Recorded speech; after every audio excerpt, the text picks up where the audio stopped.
কি মন খারাপ? আর এই পারভেজ ভাই থাকতে তোমাকে মন খারাপ হইতেই পারে না। যদি হাতে কয়েক সেকেন্ড সময় থাকে তাহলে আমি একটা গল্প বলবো, শুনে যেতে পারো। 100% মন ভালো হয়ে যাবে।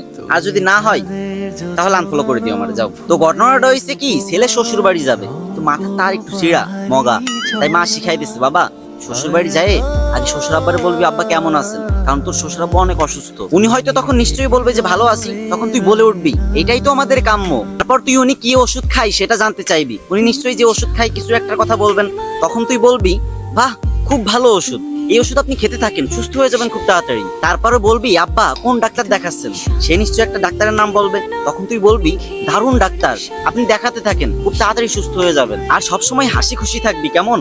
বোকা ছেলে মায়ের কথায় সম্মতি দিয়ে মায়ের সাথে শ্বশুর বাড়ি গেল। এদিকে শ্বশুর মশাই রোগের জ্বালায় বিছনায় শুয়ে ছটফট করতেছেন। ঠিক তখনই জামাই এন্ট্রি নিল, হা হা করে হাসতে হাসতে বলল কেমন আছেন বাবা? তখন শ্বশুর বলল আর বাঁচার ইচ্ছা নেই, এবার মরলেই বাঁচি। তখন জামাই আরো জোরে হা হা করে হাসতে হাসতে বলল এইটাই তো আমাদের কাম্য, তো আপনি কি ওষুধ খাচ্ছেন বাবা? তখন শ্বশুর মনে খুব কষ্ট পেল আর রেগে গিয়ে বলল ঘোড়ার ডিম। তখন জামাই আরো হো হো করে হাসতে লাগলো আর বলতে লাগলো বাহ বাহ খুব ভালো ওষুধ বাবা, এই ওষুধ আপনি খেতে থাকেন, আপনি খুব তাড়াতাড়ি সুস্থ হয়ে যাবেন। তো আপনি কোন ডাক্তার দেখাচ্ছেন বাবা?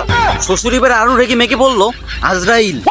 এটা শুনে জামাই হা হা হো হো হি হি করে আসতে লাগলো আর বলতে লাগলো খুব ভালো ডাক্তার, খুব নাম করা ডাক্তার, আপনি দেখাতে থাকেন, আশা করি খুব তাড়াতাড়ি সুস্থ হয়ে যাবেন।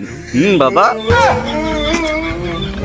তো গাইস, কে কে হাসো নাই, মানে হাসি আসে নাই অথবা ভালো লাগে নাই যাদের কাছে, তারা আনফলো করে দিতে পারো, সমস্যা নেই। কিন্তু যাদের ভালো লাগছে অবশ্যই ফলো দিবা কিন্তু, ঠিক আছে? রোদ্দুরের ভিতর দাঁড়া অনেক কষ্ট করে ভিডিওটা বানাইছি।